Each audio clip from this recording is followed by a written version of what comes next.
Bismillahirrahmanirrahim. Assalamualaikum warahmatullahi wabarakatuh. Alhamdulillahirabbil alamin wa bihi nasta'inu umur dunya waddin. Wassalatu wassalamu ala asyrafil mursalin wa ala alihi wa sahbihi ajma'in, amma ba'd. Hadirin dan hadirat rahimakumullah.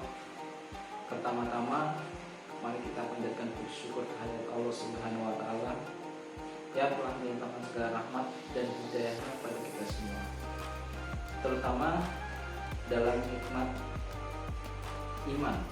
Karena hanya dengan iman dan Islamlah kita bisa meraih kebahagiaan di dunia dan di akhirat. Kemudian salawat serta salam tak lupa pula kita haturkan kepada junjungan kita Nabi Agung Nabi Muhammad SAW,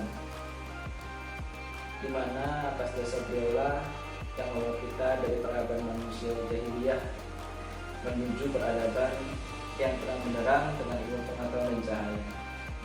Hadirin hadirat rahimakumullah, ketahuilah bahwa di dunia ini selalu ada sesuatu yang singgah di kehidupan kita, yakni ujian. Mau sekuat apapun usaha kita untuk menghindarinya, tentu tak akan bisa. Entah bagaimana kita menolak, mengeluhkan, ujian itu tetap saja akan singgah di kehidupan kita. Untuk itu, agar ujian ini bisa berubah menjadi pahala dan mengangkat derajat kita, maka jalan satu-satunya adalah dengan bersabar. Karena dengan bersabar maka ujian justru akan kita maknai sebagai anugerah, dan itulah yang menjadi penyebab kebahagiaan kita di dunia dan di akhirat. Seperti yang disebutkan dalam surat Al-Baqarah ayat 155 yang artinya, dan kami akan menguji kalian dengan sebagian rasa ketakutan, kekurangan harta, jiwa, buah-buahan, dan kelaparan, serta sampaikanlah kabar gembira kepada orang-orang yang telah bersabar. Hadirin hadirat rahimakumullah, dalam pandangan Islam sendiri, sabar terbagi menjadi beberapa bagian. Yang pertama, sabar dalam menjalankan segala perintah Allah Subhanahu wa taala. Yang pertama apa? Sabar dalam menjalankan segala perintah Allah Subhanahu wa taala. Sabar dalam hal ini maksudnya adalah agar kita selalu senantiasa bersabar, ikhlas dalam menjalankan segala perintah Allah agar kita bisa istiqomah. Karena Allah telah menjanjikan surga bagi hamba-hambanya telah bersabar dan beristiqomah dalam menjalankan segala perintahnya dan sesuai dengan syariat. Yang kedua, yaitu sabar dalam menjauhi larangan Allah Subhanahu wa taala. Menjauhi larangan Allah Subhanahu wa taala. Yang pertama tadi menjalankan segala perintah, yang kedua menjauhi segala larangan Allah Subhanahu wa taala.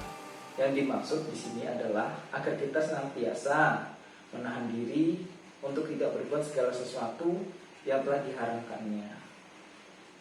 Kemudian yang ketiga, yang terakhir, sabar terhadap segala keputusan dan ketetapan Allah Subhanahu wa taala.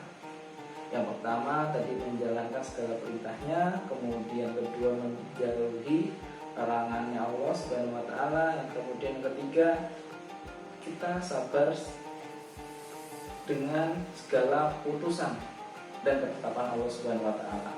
Sabar yang ketiga ini termasuk dalam rukun iman yang terakhir, yaitu beriman kepada qadar. Kita diwajibkan bersabar atas segala sesuatu yang telah ditetapkan Allah. Mau itu baik, mau itu buruk, itu kita harus tetap bersabar. Oke, kemudian sabar dan ikhlas itu dua makna yang bergandengan. Ada banyak dimensi bentuk ikhlas di dalam kehidupan kita, yaitu ikhlas dalam melakukan pekerjaan, ikhlas dalam melakukan ibadah, ikhlas dalam beramal, dan masih banyak lagi. Termasuk kita harus sabar dan ikhlas ketika kita sedang diuji oleh Allah Subhanahu wa taala. Kemudian dalam konteks ibadah, bersikap ikhlas adalah menjalankan ibadah dengan penuh rasa ikhlas karena Allah Subhanahu wa taala, bukan karena sikap lainnya atau bukan karena orang lain. Sikap ikhlas ini sangat penting untuk dipraktikkan dalam kehidupan sehari-hari. Karena amalan yang tidak didasari dengan sikap ikhlas, segala sesuatu yang tidak didasari dengan sikap ikhlas, maka tidak akan sah di mata Allah Subhanahu wa taala. Semakin ikhlas orang dalam melakukan amal kebaikan, maka akan semakin besar juga balasan yang diterima oleh kita, dan amalan itu pun akan bernilai tinggi di mata Allah Subhanahu wa taala. Maka mari kita pupuk dan latih diri kita untuk bersikap ikhlas dalam segala hal yang tadi sudah saya sebutkan di atas.